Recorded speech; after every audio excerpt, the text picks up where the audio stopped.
ambazo haziko sawa. Tunajua hivyo. Na mara nyingi tuna assume ya kwamba mimi kuna mtu alinizaa, kuna jamii nimetoka ndani, na hiyo jamii ninajua vizuri ya kwamba haikuwa imeokoka. Walikuwa wengine ni walevi, walikuwa wengine ni washirikina, na nimetoka kwa hiyo jamii. Ni sawa, Bwana amekuokoa. Nasemaga wokovu ni bure, lakini ukombozi ina gharama. Bwana tukuzwe. Wokovu tulilipiwa gharama na Yesu. Akakuja hapa, akateswa, akauawa, ndio mimi nipate wokovu. Kifo cha Yesu kilireplace kifo changu. Laana ambayo Yesu alilaaniwa ilireplace laana yangu. Na kwa hivyo leo hii mimi sina laana kwa sababu Kristo alipitia laana.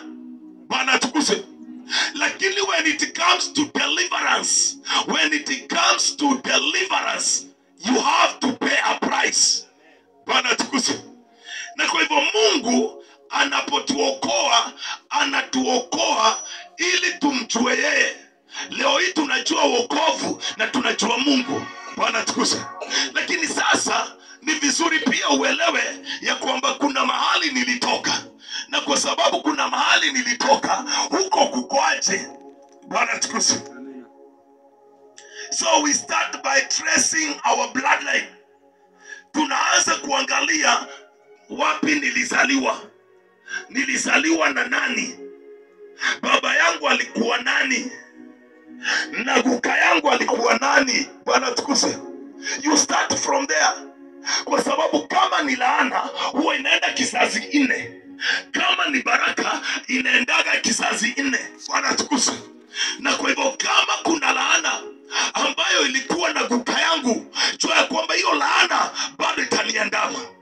Bwana tukuzwe. So lazima niangalie hao watu waliishi vipi, walikaa vipi, maisha yao ilikuwa vipi, ili sasa nijipange. Kama kuna kitu ninapaswa kushughulikia, nikishughulikie. Na ukiangalia wazazi wako na uangalie guka yako, the same thing ambazo walifanya utaanza kuiexperience kwa life yako. Bwana tukuzwe. Utaanza kuona kama walikuwa wachawi, utaona unaanza kuwa na some samples of uchawi. Hata kama umeokoka, unakuta unaanza kuombea watu vibaya. Bwana tukuzwe. Ukiona umeanza kuombea watu vibaya, akuangalia bloodline. Bwana tukuzwe. Kwa sababu Mungu hakutuita tuombee watu vibaya. Mungu alisema tuwe baraka kwa wengine. Bwana tukuzwe. So we must look the bloodline.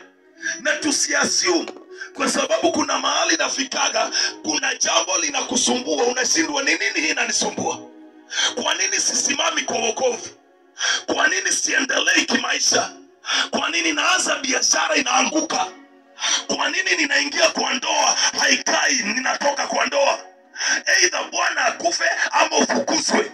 Unakuta utamalizia bila ndoa. What is the problem? Bwana tukuzwe. Lazima uangalie mambo kama hayo kwa maisha yako, ili usichanganyikiwe katika wokovu, kwa sababu Bwana anaweza tusaidia. Bwana tukuzwe. Nothing is impossible with God. Kama Mungu ako na kusudi na maisha yako na anataka kukutumia kwa sababu ya hiyo jamii, ni vizuri uangalie mambo kama hayo, ndio uweze kuyazuia yasiingie katika generation yako. Bwana tukuzwe. Jua kwamba utaoa na utaolewa na utazaa, watoto watakuwa. Na kama ile jambo bado inakusumbua, jua kwamba itaruka kwa watoto wako. Bwana tukuzwe. Isaiah 51. Ninyi mnaoifuatia haki, ninyi mnaomtafuta Bwana, uangalieni mwamba ule ambao mlitolewa kwa kuchongwa, na tundu la shimo ambalo mlitolewa kwa kuchimbuliwa. Bwana tukuzwe. Nyinyi ambao mnaofuatia haki, nyinyi ambao mnamtafuta Bwana, angalieni mahali mlichimbuliwa, kwa mwamba ambao mlitoka. Bwana tukuzwe. Kuna mahali ulitoka, don't assume. Huyo mzee ambaye alikuzaa alikuwa mlevi. Huyo mzee ambaye alikuzaa alikuwa mvuta bangi. Huyo mzee ambaye alikuzaa alioa mabibi wengi. Don't assume. Huyo mzee ambaye alikuzaa alifukuza bibi akaoa mwingine. Huyo mzee ambaye alikuzaa alinyang'anya watu mali zao akatajirika kwa sababu ya mali za watu. Aliua watu ndiye apate pesa. Don't assume. Kwa sababu lazima hiyo kitu ambacho alifanya lazima atalipia, na asipolipia yeye kizazi chake kitalipia. Bwana tukuze. So it's good to look at your foundation. Mahali ulichibuliwa kwa mwamba ambao ulitoka, angalia vizuri. Don't assume. Na ukiassume itakuja kukuangamiza wewe, na isipokuangamiza wewe itaruka kwa watoto wako. Bwana tukuze. Na hayo mambo yako kwa hii dunia, yako chini ya hii dunia. Tulizaliwa na watu, na tuwezi sahau tulizaliwa na damu yao iko ndani yetu. Bwana tukuze.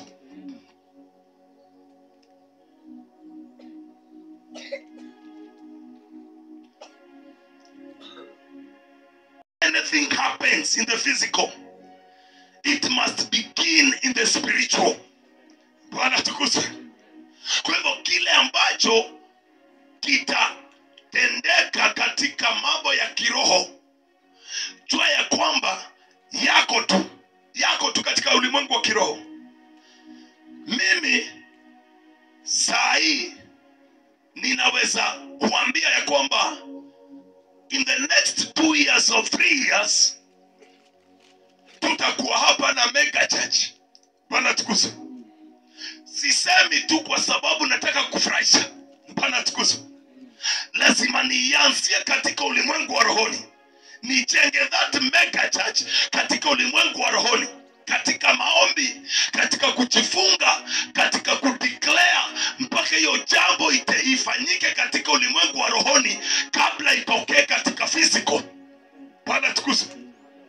Na kwa hivyo kuna wazazi ambao walituzaa na leo hii hawayuko, walikufa. Bwana tukuzwe.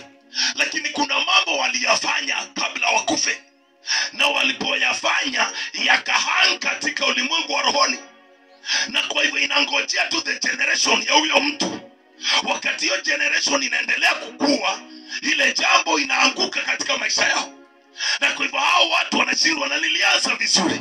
What happened? Bwana tukuzwe. Kuna watu wamesoma mpaka university, na wanatoka university wanarudi kukunywa chang'aa. Bwana tukuzwe. Kwa nini? Kwa sababu kuna kitu ambacho bado kinawaandama. Foundations will never leave you. Misingi haitakuacha, itakuandama siku zote za maisha yako. Bwana tukuzwe. If it will not be dealt out, itakuandama. Itakuandama na itaandama mpaka kizazi chako. Wewe itakuandama ukufe, kizazi chako kichukulie hapo mpaka kikufe. Bwana tukuzwe. We are the first generation that knows the true God. Bwana tukuzwe. Sisi ndio kizazi ambacho saa hii tuko na uwerevu. Tunajua Mungu na tunajua Mungu vile anavyoabudiwa. Lakini kizazi ambacho kimepita, wengine waliabudu miungu, wengine waliabudu miti, wengine waliabudu milima, wengine waliabudu vitu ambavyo si sawa. Bwana tukuzwe.